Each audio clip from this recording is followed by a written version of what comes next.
Mon nom c'est Jadir Ben Allal Khadir. Je suis un syndicaliste depuis des années, donc plus que 40 ans. J'ai travaillé dans le plus grand syndicat belge qui est d'obédience chrétienne. Donc je m'occupais du service des travailleurs migrants.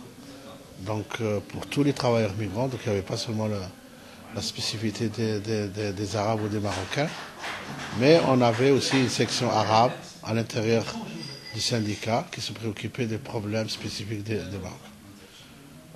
Mon travail consistait à faire des formations et aussi à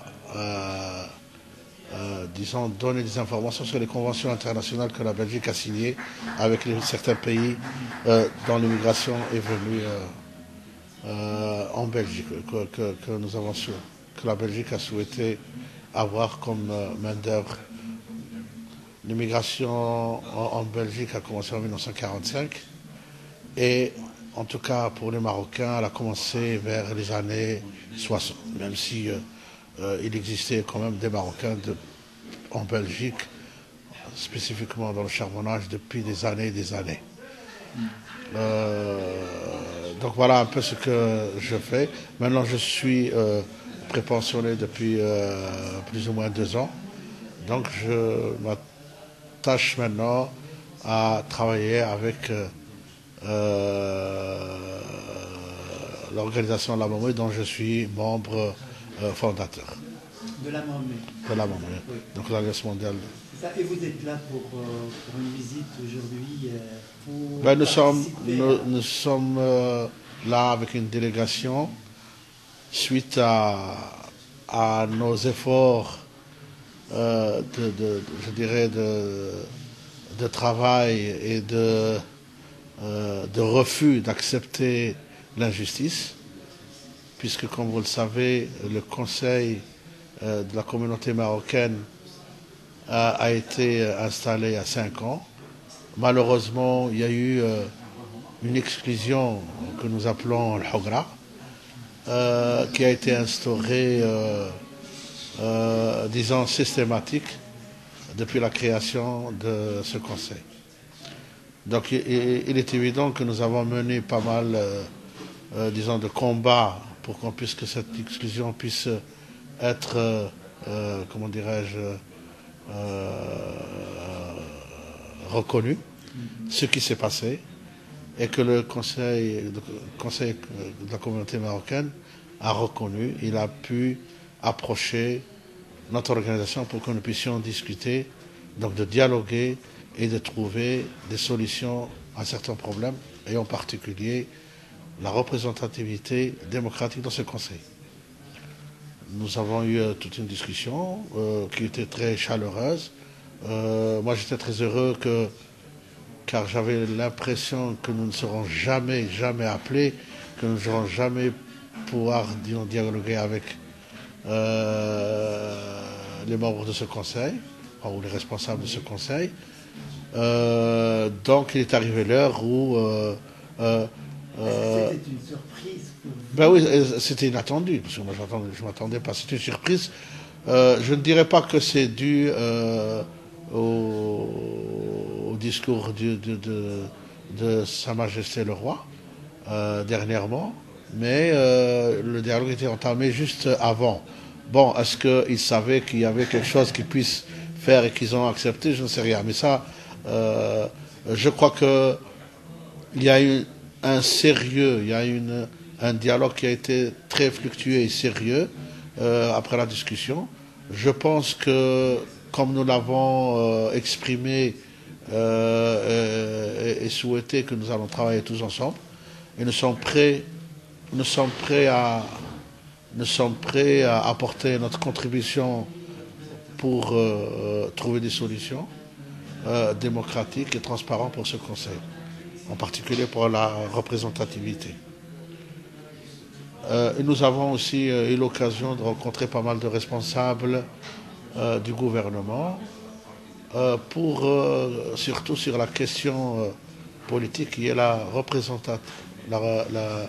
le droit de vote, le droit de s'exprimer directement dans notre pays via notre pays d'accueil. C'est-à-dire que nous souhaitons avoir un droit de voter dans notre pays d'accueil pour les législatifs et encore mieux ce serait pour les communales.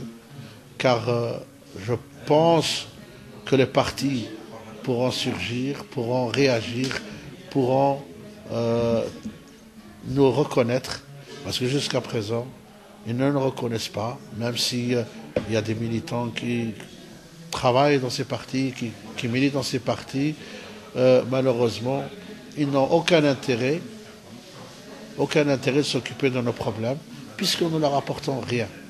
Or, je crois que maintenant, si ce droit, puisqu'il a été clairement dénoncé ou confirmé dans le discours de Sa Majesté, je crois qu'aujourd'hui, une nouvelle ère s'ouvre et j'espère que nous aurons ce droit et que les partis politiques, je crois, trouveront le chemin pour qu'ils puissent nous accueillir et nous reconnaître en tant que tels, puisque nous allons leur donner des voix qui pourront aussi facilement peut-être les mettre en majorité, puisqu'il y a quand même un grand nombre de Marocains à l'étranger qui peuvent quand même différencier ou bien modifier. Pour le mot de la fin, simple question, avez-vous confiance? Je crois que moi, si je n'avais pas confiance, je ne serais pas là. Je n'aurais pas perdu quelques jours où, sincèrement, où j'ai laissé des enfants et mes petits-enfants, et que je suis là, c'est parce que puisqu'on a eu quand même un dialogue au départ, et je crois que j'ai confiance. Et puis, les responsables politiques que nous avons rencontrés étaient très optimistes, puisqu'ils nous ont demandé très rapidement, ils nous contacteront pour que nous puissions créer quelques groupes de travail, pour que nous puissions mieux finaliser certains problèmes que nous avons soulevés. Bien entendu, dans ce cadre-là, nous avons parlé des grandes lignes. Maintenant, il faudrait voir dans quelle mesure nous pouvons mettre en pratique. Et surtout, nous avons confiance, puisque le discours il est très clair, même si peut-être certains pourront peut-être le modifier ou le changer ou nous donner une autre version de sa compréhension. Pour nous, c'est très clair, il n'y a pas d'ambiguïté, c'est le droit de vote et que Sa Majesté nous a fait confiance et je crois que nous aurons plus tard lui donner raison. Avez-vous un mot à dire Je voudrais saluer tous les spectateurs qui pourront regarder cette vidéo et que nous sommes disposés, dans la mesure du possible,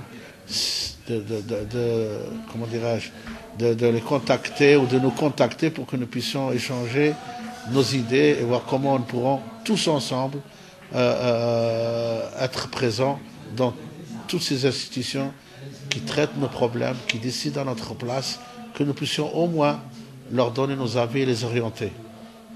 Merci beaucoup.